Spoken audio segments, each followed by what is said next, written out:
ఓం శ్రీ గురుభ్యో నమ. ఓం శ్రీ మహాగణాధిపతియే నమ. గురుగ్రహము. గురు ధనకారకుడు, సంతానకారకుడు, లాభకారకుడు, భాగ్యకారకుడు, ధనాన్నిచ్చేవాడు. గురువు యొక్క అనుకూలత ఉండాలి, గురుబలం అనేది ఉండాలని శాస్త్రంలో చెప్పారు. గురుబలం వల్ల లైఫ్లో జీవితంలో అన్నీ కూడా మనం సాధించవచ్చనే మనకి జ్యోతిష్ శాస్త్రం చెప్తుంది. ముఖ్యంగా గురువు అతిచారంలోకి వెళ్ళటం. అతిచారం అంటే ఏమిటంటే ఉన్న రోజుల్లో ఒక రాశిలో ఎన్ని రోజులు ఉండాలో అన్ని రోజులు ఉండకుండా ముందు రాశిలోకి ప్రవేశం చేయటమనే దాన్ని అతిచారము అంటాం. అతిచారం ఎప్పుడవుతుంది?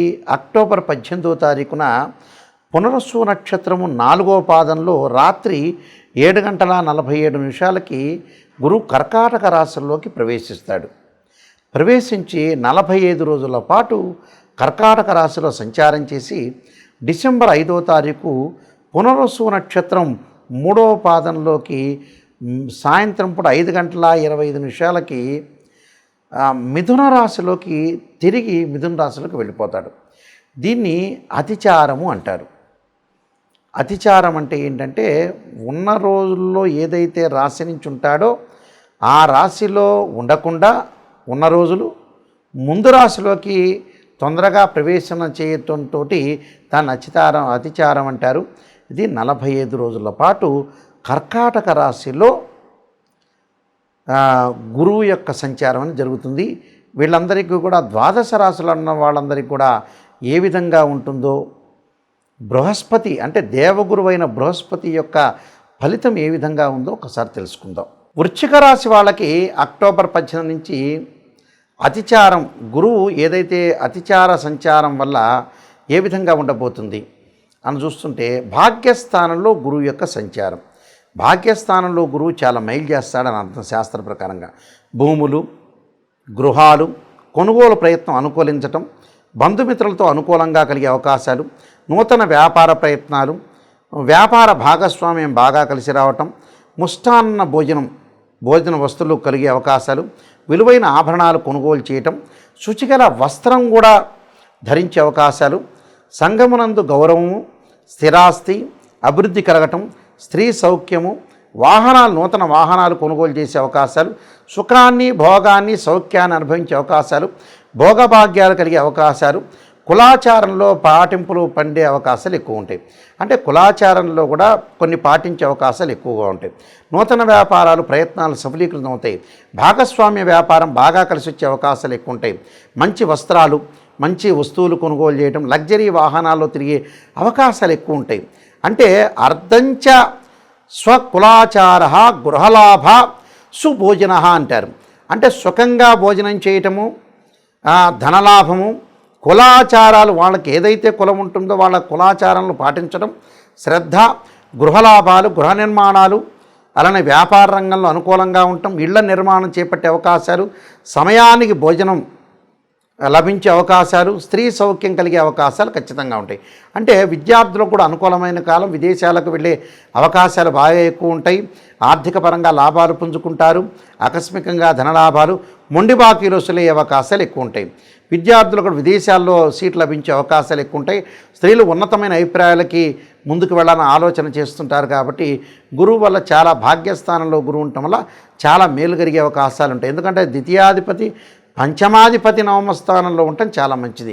కాబట్టి నేను మరికొన్ని రెమెడీస్ చెప్పబోతున్నా. ఆ రెమెడీస్ మీరు పాటించి ముందుకు వెళ్ళండి. గురువు మనము చెప్పుకున్నట్టుగా సంతానాన్ని ఇచ్చేవాడు. ఆ గురువు యొక్క అనుకూలత ఉంటే ఉద్యోగం కానీ, విద్య యందు కానీ, సంపదన కానీ, సంపద సృష్టించటం కానీ, సంపద ఏర్పరచటం కానీ, ఆర్థిక పరంగా తనతో పాటు మనతో పాటు నలుగురు జీవించటం, నలుగురికి భోజనం పెట్టడము, ఇలాంటివన్నీ కూడా గురుగ్రహం యొక్క అనుకూలత ఉంటేనే మనం ముందుకు వెళ్ళగలుగుతాం. గురువు అనుకూలంగా లేదనుకోండి, మనం బాగుపడలేము. మన ద్వారా ఎదుటి వాళ్ళు కూడా పెద్దగా బాగుపడే అవకాశం అనేది లేదు. కాబట్టి గురువు మనకి ఏదైతే ఇవన్నీ కూడా మనం చెప్పే గోచారీత్యే కాకుండా జన్మజాతకంలో కూడా నిజంగా గురువు ఎక్కడున్నాడని చూసుకోవాలి. ఎలా తెలుస్తుంది? మనకి చాలామంది కూడా తెలియదు. ఓన్లీ గోచారం అనేది 20% మాత్రమే రిజల్ట్స్ ఇస్తుంది. 20% సపోర్ట్. ఎంతవరకు సపోర్టు? మనం ఎంత కృషి చేసినా ఆవగిందంత అదృష్టం ఉండాలంటాం మనం. అంటే ఆ అదృష్టమే గోచారం అని అర్థం. గోచారం ఎప్పుడు కూడా 20% మాత్రమే రిజల్ట్స్ ఇస్తుంది. ఇదే కేవలం జరుగుతుందనే పాయింట్ మీద అనుకోవద్దండి. ఎందుకంటే ప్రేక్షకులందరికీ కూడా, వీక్షకులందరికీ కూడా క్లియర్గా గోచారం this is the transitive system అంటారు. ఈ ట్రాన్సిటివ్ సిస్టమ్ అనేది 20% మాత్రం రిజల్ట్స్ ఇచ్చే అవకాశం అనేది ఒకటి ఉంటుంది. వ్యక్తిగత జాతకమే చాలా ఇంపార్టెంట్. వ్యక్తిగత జాతకంలో ఎవరికైతే గురువు 6, 8, 12 స్థానాల్లో ఉన్న వ్యక్తిగత జాతకంలో వాళ్ళ బర్త్ చార్ట్లో, అలానే గురువు రాహుతో కలిసిన, కేతువుతో కలిసిన, అలానే గురుశనుల యొక్క కలయిక కానీ కలిస్తే కొన్ని ఇబ్బందులు కలిగే సూచనలు అనేవి బాగా ఎక్కువ ఉంటాయి. అంటే గురువు అశ్విని, మఖ, మూలా నక్షత్రాల్లో ఉండకూడదు. గురువు ఆరుద్ర, స్వాతి, శతభిష నక్షత్రంలో ఉండకూడదు. అలానే గురువు పుష్యమి, అనురాధ, ఉత్తరాభాద్ర నక్షత్రంలో కూడా ఉండకూడదు. ఉంటే ఏం జరుగుతుంది? ఫైనాన్షియల్ పరంగా పొజిషన్ అనేది బాగలేకపోవటం, ఎంత ప్రయత్నం చేసినా కూడా ఫైనాన్షియల్ పరంగా ఇబ్బందులు, ఎకనామిక్ క్రైసిస్ వచ్చే అవకాశాలు ఎక్కువగా ఉంటాయి. అంటే ఆర్థిక పరిస్థితి అనేది అనుకూలంగా లేకపోవడం జరుగుతుంటుంది. కాబట్టి ఈ 6, 8, 12 స్థానాలు ఏమిటంటే బర్త్ చార్ట్, అంటే జన్మ లగ్నం నుంచి అనుసరించేవి. జన్మ లగ్నం నుంచి కూడా గురువు అనుకూలంగా ఉండాలి. ఉంటేనే గురుచండాలయోగ దోషాలు, గురుకేతువులు కలిసిన, గురు రాహువులు కలిసిన గురుచండాలయోగ దోషాలనే ఉండకూడదు. గురువు మంచి స్థానంలో ఉండాలి. అలానే గురువు మకర రాశిలో వాళ్ళ జన్మజాతకంలో 5 డిగ్రీలు ఉంటేనేమో నీచ అంటారు, 5 డిగ్రీల తర్వాత పరమ నీచ అంటారు. గురువు కూడా నీచ స్థానంలో ఉండకూడదు. గురువు కూడా పాపగ్రహ నక్షత్రాల్లో ఉండకూడదు.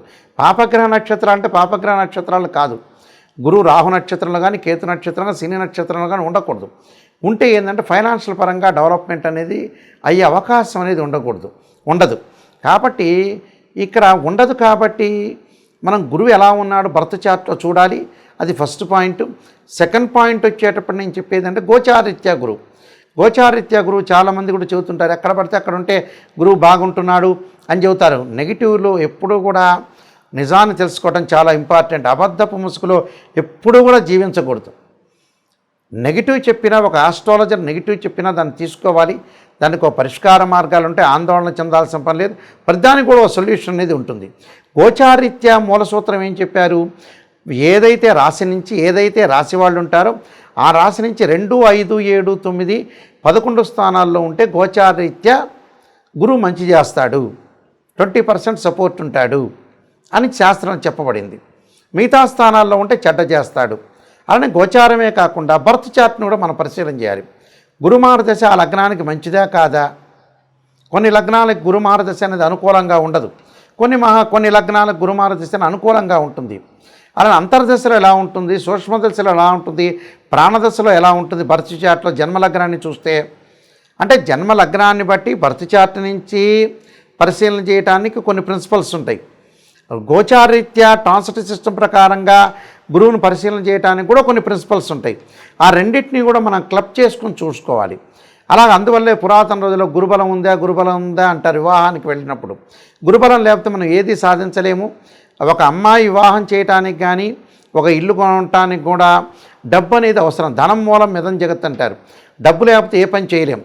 అంటే డబ్బు ఉంటేనే అమ్మాయి యొక్క పెళ్ళి, అబ్బాయి యొక్క పెళ్ళి చేయగలుగుతాం. అబ్బాయి యొక్క చదువులు కానీ, అమ్మాయి యొక్క చదువులు కానీ, అలానే ఫైనాన్షియల్ పరంగా డెవలప్మెంట్ చెందాలంటే జూపిటర్ ప్లానెట్ రిప్రజెంటివ్ చేస్తుంది. అలా సంతానం లేని వాళ్ళకి మనం ఎంత డబ్బులు సంపాదించినా సంతానం లేకపోతే ఏముంటుంది? ఆ డబ్బంతా కూడా వృధా అయినట్టే కదా. కాబట్టి సంతానం కూడా చాలా ఇంపార్టెంట్. అందువల్లే మనం పంచాంగ శ్రవణం చేసేటప్పుడు సంతానం సంపత్ప్రదం అంటారు. సంతానం కూడా చాలా ఇంపార్టెంటే. ఆ సంతాన పరంగా కూడా ఎలా ఉందో మనం చూసుకొని ముందుకెళ్తే లైఫ్లో మనకు అనుకూలమైన ఫలితాలు జరిగే అవకాశాలు ఖచ్చితంగా ఉంటాయి. సంతానాన్ని చూసుకొని ముందుకెళ్ళారనుకోండి, సంతానం సగం బలం అంటారు. ఫైనాన్షియల్ పరంగా కానీ, ఉద్యోగ పరంగా కానీ, ఆదాయ పరంగా కానీ, గృహంలో అలక్ష్మీ పరిహారం అంటారు. అంటే లక్ష్మీదేవి అనుకూలత ఉండాలంటే అందువల్లే మనకి చాలా చోట్ల కూడా గురువారాన్ని లక్ష్మీవారం చెబుతుంటారు. అంటే లక్ష్మీ కరుణాకటాక్షం ఉండాలంటే జాతకంలో బర్త్ చార్ట్లో గురుగ్రహం యొక్క అనుకూలత ఉండాలి. గురువు బాగున్నాడు అనుకోండి, మన అన్నీ కూడా అనుకూలంగా ఉన్నట్టు. కానీ గోచారం అనేది ఏంటంటే 20% మాత్రమే సపోర్ట్ చేసే అవకాశాలు అనేవి ఖచ్చితంగా ఉంటాయి. కాబట్టి నేను కొన్ని రెమెడీస్ అనేవి చెప్తున్నాను. ఆ రెమెడీస్ మీరు పాటించండి. గురువు బాగలేని వాళ్ళు ఖచ్చితంగా జాతకంలో గురుచండాల యోగ దోషం ఉందా లేదా చూసుకోవాలి. బృహస్పతి జపం చేసుకోవాలి. వీలైతే బృహస్పతి శ్లోకాన్ని చదవటం, దేవానాంచ ఋషీనాంచ గురుకాంచన సన్నిభం బుద్ధిమతం త్రిలోకేశం తమ నమామ్యం బృహస్పతి అనే మంత్రాన్ని, దత్తాత్రేయ స్వామి యొక్క స్తోత్రపారణాన్ని, దత్త కవచాన్ని, వీలైతే నవగ్రహాల్లో బృహస్పతి గురువారం రోజున గురుహోరలో ప్రయాణం చేయటం, శనగలతో చేసిన వంటకాన్ని ప్రధాన అర్చకులకు ఇచ్చి భక్తులందరికీ కూడా పంచమని చెప్పటం, అలానే శనగలు దానం చేయటం, అలానే నానబెట్టిన శనగలు ఆవుకు పెట్టడం, అలానే గురుచండాల యోగదాశానికి బృహస్పతి పాశుపతాస్ రుద్రాభిషేకం, సర్పసూక్త పాశుపతాస్ రుద్రాభిషేకం, బృహస్పతి జపం చేయటం, అలానే దశాంక్షేత్రర్పణము, అలానే బృహస్పతి హోమం రావి సమితులతోటి శనగలు దానం చేయటం చేయాలి. ఇవన్నీ కూడా దత్తాత్రేయ స్వామితో పాటు దత్తాత్రేయ స్వామి యొక్క స్తోత్ర పాలనం చేసుకోవటం వల్ల గురువుకి అధిష్టాన దేవతలు, అంతరిక్ష దేవతలు కూడా ఉంటారు. అంటే అధిదేవత, ప్రత్యదేవత, అధిష్టాన దేవత, అంతరిక్ష దేవతలు ఉంటారు. వాళ్ళందరూ కూడా భక్తితో కొలవటం ఒకటి. గురువుకు అంతరిక్ష దేవత తారాదేవిని కూడా భక్తి శ్రద్ధలతోటి అమ్మవారి యొక్క ఆరాధన కూడా చేయటం అనేది చాలా ఇంపార్టెంట్. అంటే ఇంద్రుణ్ణి ఆరాధన చేయాలి, బృహస్పతిని ఆరాధన చేయాలి. ఇలాగా ప్రతిదీ కూడా ఆరాధన చేయటం అనేది చాలా ఇంపార్టెంట్. కాబట్టి పరమేశ్వరుని కూడా ఆరాధన చేయటం వల్ల చాలా మంచి జరిగే అవకాశాలు ఎక్కువ ఉంటాయి. గురువుల్ని పూజించడం వల్ల కూడా మనకు మంచి సుఫలితాలు జరిగే అవకాశం ఖచ్చితంగా ఉంటుంది. మీ అందరికీ కూడా గురువు యొక్క అనుకూలత ఉండాలి, అనుగ్రహం అనేది కలగాలని ఆశిస్తూ, మీ అందరికీ కూడా మంచి జరగాలని ఆశిస్తూ సర్వే జనా సుఖినో భవంతు.